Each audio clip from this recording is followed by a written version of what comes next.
Dans les ruelles calmes de Nangis, en Seine-et-Marne, une maison discrète abrite encore les échos d'une vie dédiée à la chanson et à l'amour. Pierre Perret, figure emblématique de la variété française, continue d'y tracer des notes sur du papier, comme un rituel quotidien. À 80 ans, l'artiste n'a pas rangé sa plume, ce qui motive sa persévérance. Un hommage silencieux à Simone, sa compagne de plus de 60 ans, disparue en 2019. C'est son fils, Alain, qui lève le voile sur cette intimité touchante. À travers ces lignes, nous explorons le parcours d'un homme dont la musique transcende le deuil, reliant passé et présent dans une harmonie poignante. Pierre Perret naît le 9 juillet 1934 à Castel-Sarrazin, une petite ville du Tarn-et-Garonne, nichée au bord du fleuve. Fils de Maurice et Claudia, tenancière d'un café du Pont, il grandit dans l'effervescence des conversations locales et les arômes de café chaud. Dès l'enfance, la musique s'infiltre dans son univers. Un accordéon offert par son père éveille en lui une passion pour les mélodies populaires. À 8 ans, il gratte déjà les cordes d'une guitare, imitant les airs diffusés à la radio. En 1957, à Paris, sa vie bascule. Lors d'une répétition dans un cabaret, il croise Simone Mazaltarim, une jeune femme au regard vif et à la voix assurée. Leur première rencontre est tumultueuse. Une dispute éclate autour d'une partition mal rangée. Pourtant, de cet orage naît une complicité immédiate. Simone, originaire d'une famille modeste, travaille comme secrétaire. Elle devient rapidement sa muse et sa manageuse. Pierre la rebaptise affectueusement Rebecca, un surnom inspiré d'un roman qu'ils lisent ensemble. Leur union est scellée en 1962 lors d'une cérémonie simple à la mairie du 14e arrondissement. Simone apporte à Pierre une stabilité émotionnelle indispensable à sa carrière naissante. Elle gère les contrats, les tournées et surtout, elle tempère son tempérament fougueux. Sans elle, confie-t-il plus tard dans une confidence recueillie lors d'une émission radiophonique, ses premiers succès auraient peut-être tourné au fiasco. Leur amour se manifeste dans les détails quotidiens. Des promenades le long de la Seine, des dîners improvisés où Pierre improvise des couplets sur les traits de Simone. Cette relation n'est pas seulement personnelle, elle imprègne l'œuvre de Pierre. Dès 1964, la chanson Rebecca voit le jour, un hommage discret à sa bien-aimée. Les paroles évoquent une femme forte, pilier d'un artiste en quête de vérité. Simone n'est pas qu'une inspiratrice passive. Elle corrige les textes, suggère des rimes et même chante en duo lors des répétitions privées. Leur complicité artistique renforce leur lien conjugal, transformant leur foyer en un atelier créatif. Au fil des années 60, alors que Pierre enchaîne les plateaux télévisés, Simone s'occupe de leur foyer naissant. Elle veille à ce que l'équilibre familial prime sur la célébrité. Pierre, souvent en déplacement, rentre invariablement avec un bouquet de fleurs ou un poème manuscrit. Cet amour forgé dans l'adversité des débuts modestes devient le socle de toute sa production musicale. Les critiques de l'époque notent déjà cette dimension humaniste. La musique de Perret n'est pas seulement humoristique, elle est profondément ancrée dans l'intime. L'année 1962 marque un tournant familial décisif. Peu après leur mariage, Anne et Alain naissent, jumeaux pleins de vitalité.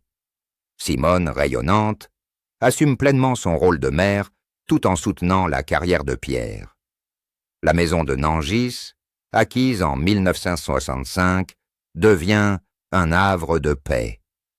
Les murs résonnent de rires d'enfants et de grattements de guitare.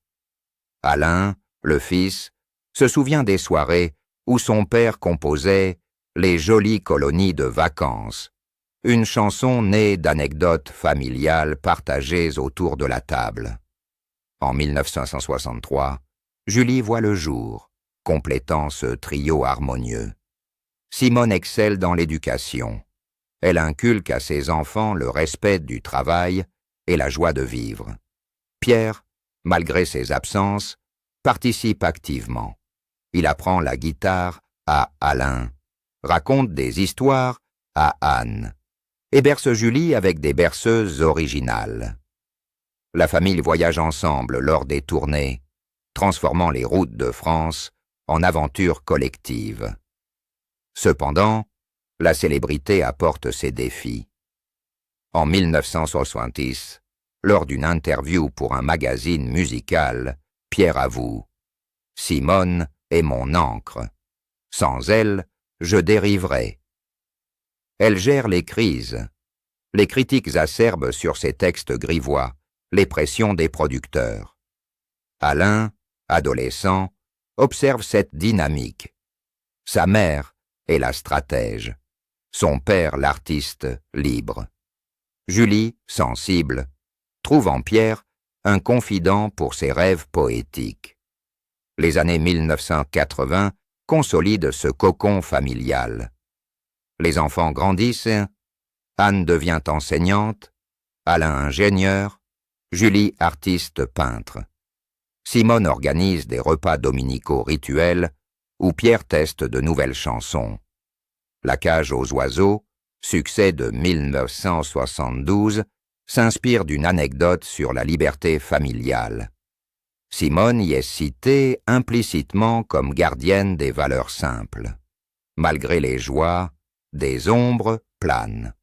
En 1995, Julie décède tragiquement à 32 ans d'une maladie fulgurante. La famille est dévastée. Simone, pilier inébranlable, réunit les siens autour de la mémoire de Julie. Pierre compose, pour Julie, une ballade émouvante diffusée en privé. Alain note alors « Maman a sauvé papa de la dépression. Elle transformait le chagrin en force créative. » Aujourd'hui, à 91 ans, Pierre évoque ces moments avec une sérénité acquise. La famille reste unie. Alain et Anne veillent sur lui, perpétuant l'héritage de Simone. Cette unité familiale n'est pas seulement affective. Elle nourrit l'œuvre de Perret, où l'humour masque une profonde tendresse pour les liens du sang.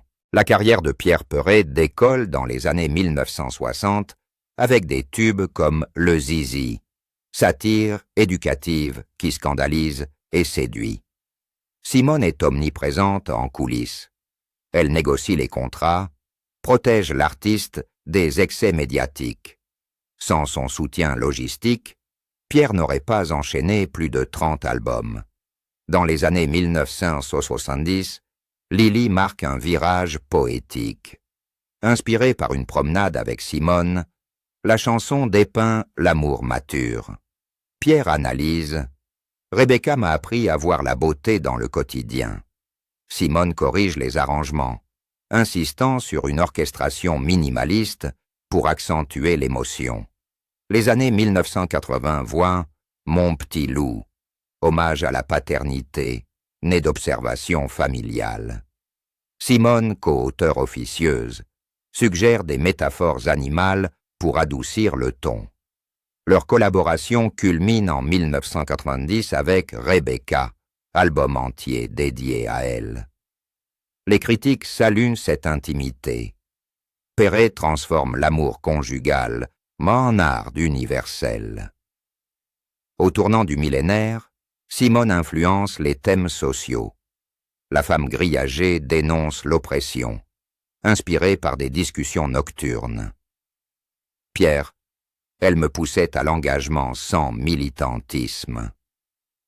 En 2000, lors d'une remise de prix, il la remercie publiquement. Ma muse est ma compagne de route. Même après 2010, Simone reste active. Elle sélectionne les musiciens pour les tournées, assure l'équilibre vie privée-professionnelle. L'album Brigade des Anges de 2015 reflète leur complicité. Des duos virtuels où sa voix en fond anime les refrains. L'œuvre de Perret, riche de plus de 500 chansons, doit tout à Simone. Humour omhing, humanisme profond. Ces signatures naissent de leur alchimie. Analyse des experts.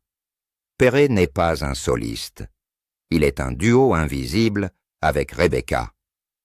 Cette fusion artistique élève sa musique au rang de patrimoine culturel.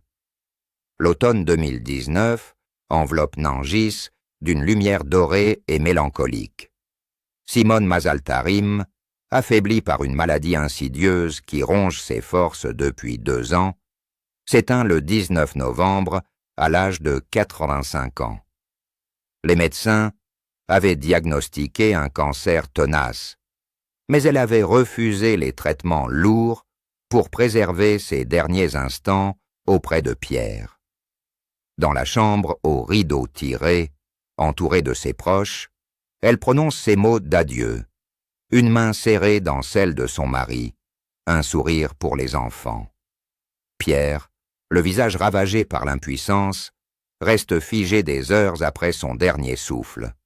La nouvelle se répand comme une onde de choc dans le monde de la chanson française. Les hommages affluent dès le lendemain. Julien Clerc publie un message sur les réseaux sociaux, évoquant la femme discrète qui forgeait les géants.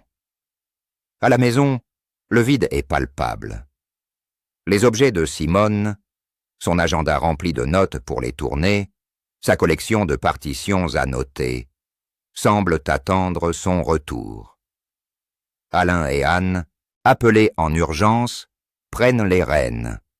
Ils organisent les funérailles avec une sobriété conforme aux vœux de leur mère.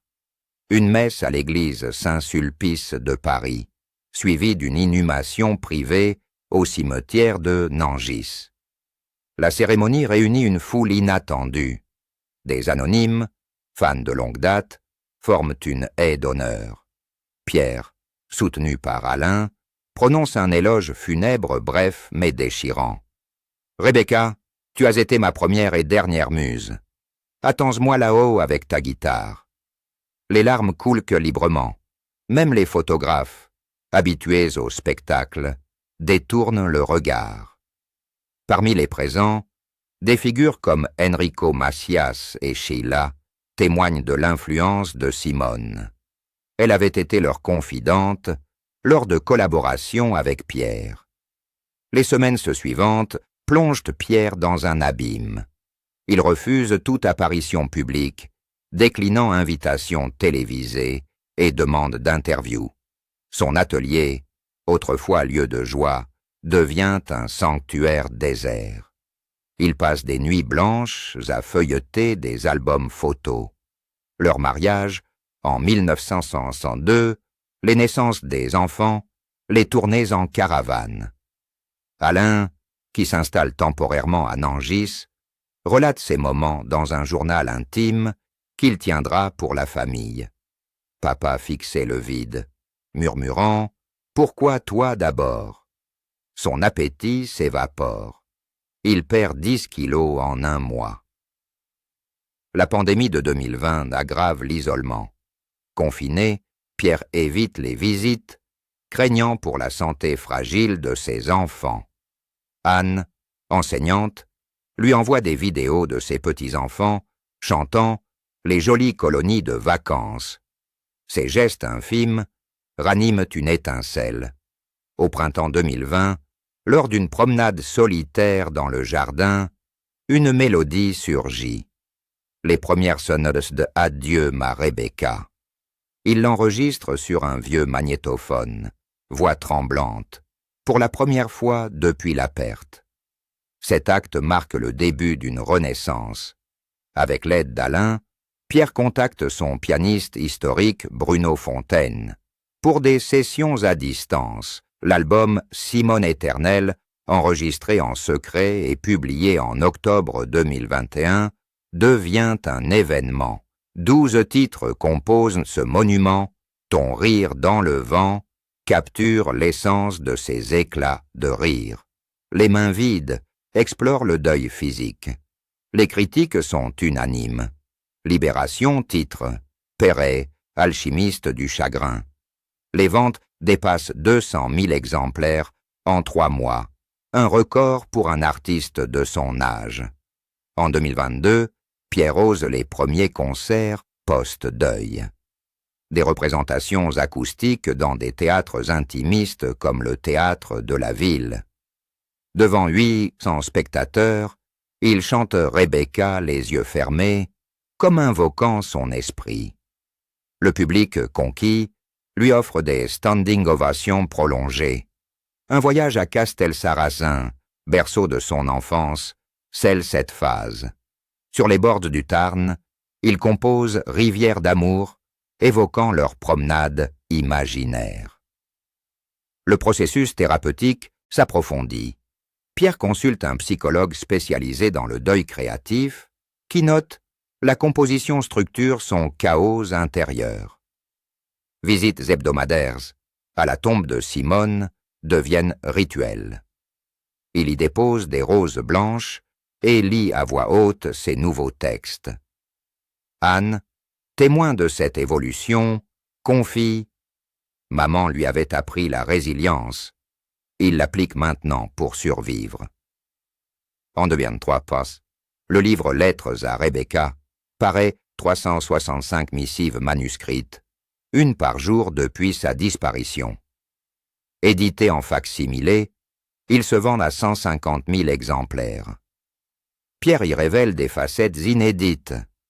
Doute sur sa carrière, peur de l'oubli. Le deuil 6 ans plus tard s'est mué en compagnon discret. Pierre retrouve une vitalité surprenante. Il jardine, cuisine des ratatouilles comme Simone, et même danse seul sur des vieux disques de Charles Trenet. À Nangis, le soleil n'a pas encore effleuré les toits que Pierre Perret est déjà à son poste. Depuis le 19 novembre 2020, date du premier anniversaire de Simone, il s'astreint à un rituel immuable, composé chaque matin exclusivement pour elle. À 7 heures, il descend les escaliers en bois craquant, prépare un thé vert dans la théière en porcelaine qu'elle affectionnait et s'assied face à la fenêtre donnant sur le jardin. Sur le bureau, une photographie en noir et blanc de Simone à 25 ans, un cahier Moleskine neuf, un crayon mâché par l'habitude. Alain, qui passe souvent la nuit voisine, décrit la scène avec précision. Papa allume une lampe tamisée, ferme les yeux 30 secondes et murmure « Bonjour ma Rebecca », puis les mots affluent, comme si elle dictait. Ces sessions durent 1 heure minimum, parfois 2. Les thèmes surgissent de souvenirs précis. Un regard échangé lors d'un concert en 1975. Une dispute réconciliée par un baiser sous la pluie à Deauville. En 2024, l'automne de nos jours naît ainsi. Tes feuilles d'or dans mes veines, éternelle saison. L'album Chansons nouvelles pour Rebecca, sorti en mars 2025, cristallise ce labeur. 15 pistes, toutes inédites. Fleurs de Petit Pois revit leur premier rendez-vous en 1957, avec une valse musette s'entraînante. Mon Pierrot lunaire moque tendrement ses rides, sur un air de jazz manouche. Le lit des amants évoque leur nuit complice, avec une sensualité pudique. Ton corps comme un violon que je jouais sans fausse note. Pierre affine l'après-midi. Il enregistre des démos sur son iPhone, ajustant les rimes jusqu'à la perfection. Ce processus n'est pas solitaire. Alain transcrit les partitions brouillonnes. Anne, lors de ses visites, teste les mélodies au piano. Papa nous demande « Ça sonne comme maman ?» raconte-t-elle. Simone hante encore les choix artistiques. Pierre rejette les arrangements trop modernes, optant pour des guitares acoustiques et des accordéons, fidèles à leur époque. Une analyse musicologique récente, publiée dans Le Monde de la musique, souligne: Perret fusionne tradition et intimité, créant un genre post-moderne du deuil chanté. Les bienfaits physiques sont évidents. À 80 ans, Pierre a regagné sa silhouette d'antan. Marche quotidienne de 2 kilomètres, appétit retrouvé grâce aux recettes de Simone recopiées. Les voisins, habitués à ces fredonnements matinaux filtrant par la fenêtre, commentent: il est plus vif qu'un jeune de 70 ans. Un suivi médical confirme: la créativité stimule la neuroplasticité, retardant le déclin cognitif. Projets en gestation amplifient ce rituel. Pour 2026, Rebecca Forever, double album de 25 titres, invite des complices. Vianney sur un duo émouvant, Carla Bruni pour une ballade pianistique. Les répétitions, orchestrées à Nangis, virent à la fête familiale. Arrière-petits-enfants tapent des mains, Alain mixe le son sur une table de fortune.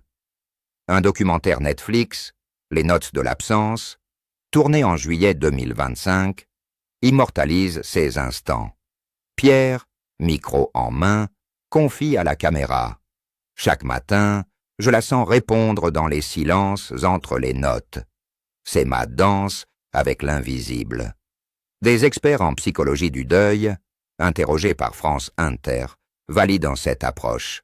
Transformer la perte en production artistique prévient la dépression chronique. Pierre Henry: les docteurs disent que je suis un cas d'école. Moi je dis que c'est Rebecca qui me garde jeune. En octobre 2025, une édition limitée de Cahiers de Rebecca paraîtra, facsimilé des 2000 pages accumulées, avec commentaires manuscrits. Ce rituel transcende le personnel. Fans envoient des lettres. Vos chansons m'ont aidé à pleurer ma mère. Pierre répond personnellement à une centaine par an. À l'automne 2025, une résidence artistique à la Fondation Cartier réunit veufs et veuves créatifs autour de son exemple. Pierre y anime des ateliers. Écrivez pour qui vous avez perdu. Ils revivront dans vos mots. Ainsi, le matin de Pierre n'est pas un devoir morose, mais une célébration vivante. L'invisible n'est plus absence. C'est une présence rythmée par la plume et la corde. À travers ses compositions quotidiennes, il prouve que l'amour, une fois composé, joue en boucle, indéfiniment. Le 15 juin 2025, lors d'un dîner familial sous le cerisier de Nangis, Alain Perret franchit le pas. Autour de la table, Pierre, Anne, les petits-enfants. Un podcast culturel, enregistré à la demande d'un ami journaliste, capte l'instant. Alain, 63 ans, ingénieur en retraite au regard perçant hérité de Simone, lâche. Mon père compose chaque jour pour maman depuis 6 ans. C'est son secret le mieux gardé, sa façon de la retenir. La musique est le fil qui la garde près de moi. La phrase, prononcée d'une voix ferme, fait basculer l'anonymat en lumière publique. Pourquoi ce moment précis? Alain explique dans les heures suivantes, lors d'interviews croisées: j'ai vu papa faiblir qu'est derniers mois, des oublis anodins. Il fallait partager son miracle avant qu'il ne s'efface. Il produit alors des preuves irréfutables. Un enregistrement vocal de Pierre, daté du 19 novembre 2024, où il chante a cappella Rebecca, répompant-moi dans le vent. Une pile de 1800 cahiers, classés par année. J'en ai transcrit 500, avoue-t-il. Ces artefacts révèlent une production prolifique. Poèmes rimés, esquisses mélodiques, même des partitions orchestrales pour quatuor à cordes. La révélation explose. Le lendemain, BFM TV titre en une. Les réseaux sociaux s'enflamment avec Sacha Rebecca pour toujours, cumulant 5 millions de vues en 48 heures. Fans partagent créent leurs propres histoires de deuil créatif. Pierre, contacté par visioconférence depuis son atelier, confirme sobrement « Alain dit vrai, sans ces matins, je serais perdu ». Son fils détaille le processus. À 7 heures, papa salue maman. Les idées viennent en cascade. Un parfum de jasmin pour jardin secret, un éclat de rire pour tes éclats. Anecdotes affluent. En 2020, après un cauchemar où Simone s'éloignait, naît Veuve Noire, balade sombre sur la solitude. En 2003, Réunion céleste, imagine un concert au paradis, avec Brassens en guest. Alain gère l'édition. Le coffret pour Rebecca, les archives intimes, lancé en octobre 2025, inclut 40 inédits, DVD de sessions live familiales et un livret de 200 pages. Vente prévue, 300 000 unités. Les réactions familiales renforcent l'unité. Anne, émue aux larmes, lors d'une émission commune sur France 2. Mon frère a libéré papa de son silence. Maman aurait applaudi. Les arrière-petits-enfants, âgés de 8 à 12 ans, participent. Ils illustrent que les pochettes, chantent des refrains enfantins. Alain hérite du rôle managérial de Simone. Il négocie avec Universal pour une réédition complète de l'œuvre, incluant les chansons pour Rebecca. Impact culturel immense. Conférences universitaires analysent le deuil performatif chez Perret. Thérapie de groupe adopte une de ses méthodes. À Avignon, en juillet 2025, une pièce théâtrale Les Matins de Pierre s'inspire de la révélation, jouée 50 fois à guichet fermé. Alain intervient. Ça aide des milliers. Un veuf m'a écrit avoir repris la peinture grâce à papa. Pierre reste modeste. Ce n'est pas pour la gloire, c'est pour elle. Pourtant, la confidence revitalise sa carrière. Invitations à Olympia en 2026. Collaboration avec une nouvelle génération comme Louane. Alain analyse. Ça humanise l'icône. Les jeunes voient en lui un amoureux éternel, pas juste l'auteur de Le Zizi. Cette révélation n'est pas un scandale, c'est un legs filial. Alain, en brisant le silence, tisse un pont, du privé au collectif, du passé au futur. Il perpétue l'alchimie Perret-Mazaltarim, prouvant que les fils, comme les chansons, gardent les âmes vives. Pierre Perret, à 91 ans, contemple un parcours titanesque, soit un temps de scène, plus de 30 millions de disques vendus, une pléiade de prix dont la victoire de la musique à vie en 2000 et la Légion d'honneur en 2006. Pourtant, l'héritage véritable gît dans cette veine intime. La musique comme gardien d'un amour transcendant la mort. Rebecca imprègne 250 chansons sur 500. De Lily en 1967 à Electra en 2025, fil rouge d'une humanité tendre et espiègle. Analyse comparative éclaire sa singularité. Comme Georges Brassens, Perret élève le quotidien au poétique. Comme Léo Ferré, il infuse l'engagement personnel dans l'universel. Post-2019, sa veine créative s'emballe. 80 titres nouveaux, contre 40 les 10 années précédentes. Thème dominant. La mémoire conjugale, tes pas dans les miens, la résilience familiale, pour Julie et les autres, la confrontation sereine à la finitude, l'hiver doux. Une étude de l'INA, diffusée en 2025, recense 4% de son répertoire post-deuil traite explicitement de Simone.